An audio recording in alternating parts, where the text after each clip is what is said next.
لیلۃ القدر کے فضائل کی بات کی جائے تو آپ کیا سمجھتے ہیں؟ لیلۃ القدر یہ دو چیزیں ہیں، لیلہ ہے اور قدر ہے، دو چیزیں بیان کی گئیں، اور اس کے فضائل قرآن میں اور حدیث میں کیا بیان ہوئے؟ اعوذ باللہ من الشیطان الرجیم، بسم اللہ الرحمن الرحیم، الحمد لأہلہ والصلاة علی آلہ، قال اللہ سبحانہ وتعالی۔ محترم بھائی انجینئر ڈاکٹر اسامہ بخاری صاحب، اللہ آپ کو سلامت رکھے۔ آمین۔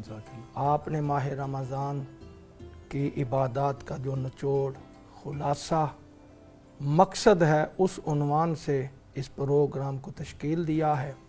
میں اپنی چھوٹی سی تعلیمی بصیرت کے تحت میں ایک دو آیات قرآن کی پڑھتا ہوں لیلۃ القدر کے بارے میں۔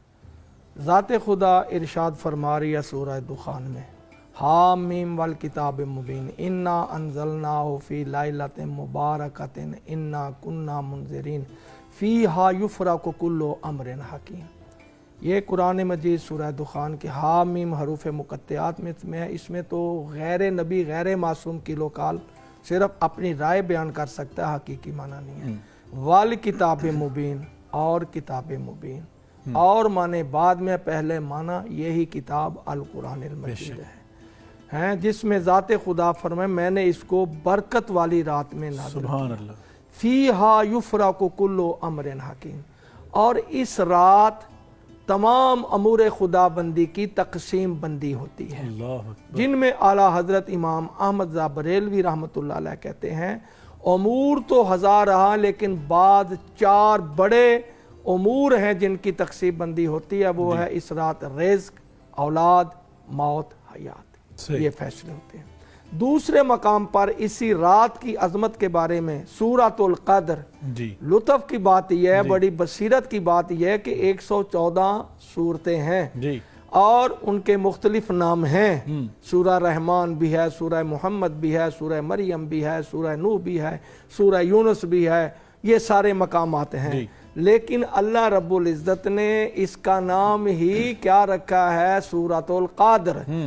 بسم اللہ الرحمن الرحیم، انا انزلناہ فی لیلۃ القدر وما ادراک ما لیلۃ القدر لیلۃ القدر خیر من الف شہر۔ ہم نے اس قرآن کو قدر والی رات میں نازل کیا۔ تم کیا جانو کہ قدر والی رات کیا ہے؟ ما ادراکا، یہ واحد مذکر مخاطب کی ضمیر ہے، یہاں نعوذ باللہ من ذالک وہ معنی نہیں ہے جو عام لا علم آدمی لے لیتا ہے کہ نبی نہیں جانتا۔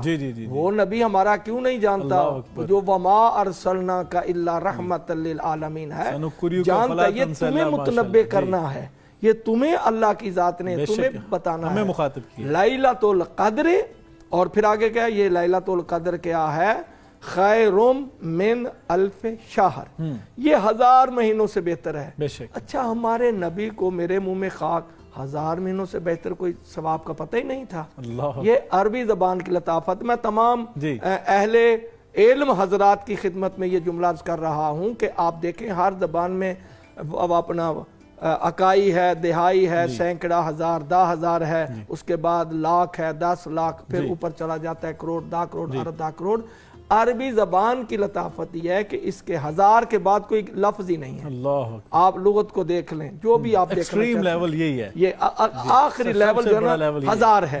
یہاں سے 1000 یعنی کہ 1000 نہیں، 1000 مہینوں سے بھی افضل ہے، یعنی جس کی، اور مہینوں کی بھی جو ہے تحدید نہیں کی، تحدید نہیں ہے، یعنی اس کی حد نہیں بتائی، اس کی کوئی حد۔ یہ دو چیزوں کی حد مجھے نظر نہیں اسامہ صاحب، وہ یہ ہے، ایک یہ ہے کہ لیلۃ القدر کے ثواب کی حد، عظمت، دوسرا یہ ہے وہ سورہ نجم میں ہے کعبہ قوسین او ادنا، ہم نے کعبہ کو، یا اس سے بھی تھوڑا، کتنا تھوڑا ہے اس کی حد کا پتہ نہیں ہے، یہاں کتنی زیادہ ہے اس کی حد کا پتہ نہیں ہے۔ تو یہ باتیں ہیں لیلۃ القدر، بالکل یقیناً یہ بڑی فضیلت والی رات ہے، اور ایسی رات ہے جسے 1000 مہینوں سے زیادہ افضل قرار دے دیا گیا۔ لیکن اس رات کے اندر کرنا کیا ہے، اس کے میں سمجھتا ہوں کہ نشانیاں کیا ہیں، سب کیا فرمائیں گے کہ کون خوش قسمت لوگ ہیں جن کو یہ مل جاتی ہے، اور پھر کون سے اعمال ہیں جو ہمیں لیلۃ القدر کرنے ہیں۔ ہم تو دیکھتے ہیں کہ آخری اشرا آتا ہے تو ہمارا رجحان تو بازاروں کو ہو جاتا ہے، وہ شاپنگ کر لیں، سیل لگ گئی ہے، عید والے دن کپڑے جو ہیں سب نے دیکھنے، تو ہم تو یہ ساری راتیں جو ہیں بڑی غنیمت والی راتیں ہیں اور بڑی میں سمجھتا ہوں قدر و منزلت والی راتیں ہیں، ہم بازاروں میں گزار دیتے ہیں۔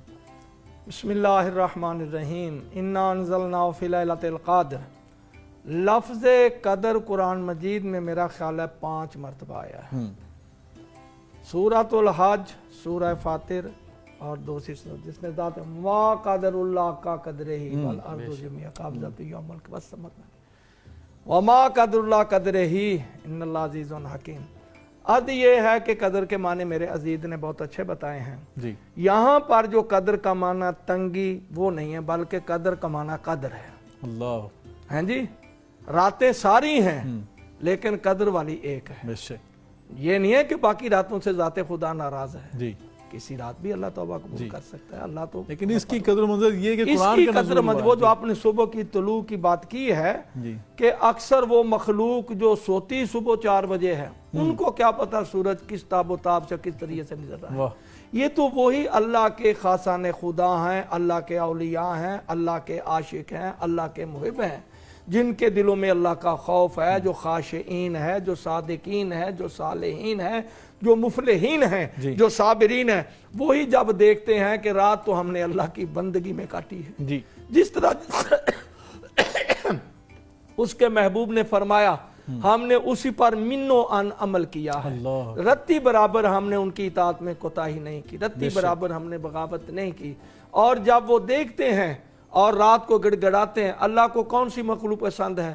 میں یہ حدیث پڑھ کر بڑا حیران ہو گیا کہ بوڑھے کے آنسو کو اللہ پسند نہیں کرتا، جوان کے آنسو کو پسند کرتا۔ اللہ، وہ جوان جس کو اللہ نے طاقت دی، برائی کی اچھائی کی، اور وہی اللہ کی بارگاہ میں جب ایک آنسو اللہ کی خشیت سے، اللہ کے خوف سے روتا ہے تو اللہ فرماتا ہے میرے جہنم کے دروازے بند کر دو، یہ قطرہ گر گیا تو اندر گلزار بن جائے گی۔ سبحان اللہ، وہی آنکھ دیکھتی ہے کہ پہلے بھی سورج دیکھتے تھے، آج وہ سورج تمہیں مبارکیں دے رہا ہوتا ہے کہ تم خوش قسمت ہو، تم نے لیلہ قدر کو پا لیا ہے، اللہ نے مجھے اس طرح طلوع کیا، میں اللہ کی نشانی اکبر ہوں۔ سبحان اللہ۔ ڈاکٹر علامہ صاحب بڑی خوبصورت بات، اور آپ نے ایک جو نکتہ بیان کیا نا آج کے پروگرام میں کہ جو مخلوق سوتی صبح کو ہے، فجر کی نماز سے پہلے سو جاتے ہیں، جنہیں فجر کی نماز پڑھنا نصیب نہیں ہوتی، تو ان کو کیا پتا کہ لیلۃ القدر کی جو رات گزری ہے اس کے بعد کی صبح کیا ہوگی؟ اللہ سے بس دعا ہے کہ اللہ ہمیں عمل کی توفیق دے دے۔ علامہ صاحب یہ فرمائیے گا کہ اگر لیلۃ القدر کی بات ہو تو بعض اوقات لوگ یہ سوال کرتے ہیں کہ کیا لیلۃ القدر کون سی لیلۃ القدر ہوگی؟ پوری دنیا میں ایک ہی رات لیلۃ القدر ہوگی یا مختلف جس طرح ممالک ہیں، ہم اپنی عید کرتے ہیں، دوسرے ممالک مشرق وسطیٰ کی بات کر لیں، یورپین ممالک کی، امریکہ کینیڈا کی بات کریں، وہاں پہ فرق ہوتا ہے، رمضان کا بھی ہوتا ہے، عید کا بھی ہوتا ہے، تو کیا لیلۃ القدر کا بھی فرق ہے کہ پوری دنیا میں ایک رات ہے؟ بسم اللہ الرحمن الرحیم۔ اصل بات آپ کا سوال افق پر آ گیا ہے۔ افق کے بارے میں مختلف رائے ہیں۔ جی، پہلی بات اپنے پاکستان کی لے لیں، اب تو 2 سال سے بچاؤ ہو گیا، ورنہ 3 عیدیں ہم نے منائی ہیں جی، افق کو دیکھ کر۔ جب 3 راتیں ہم نے 3 چاند عیدیں منا لی تو لیلۃ القدر بھی مشکوک ہو گئی کہ کون سی رات تھی۔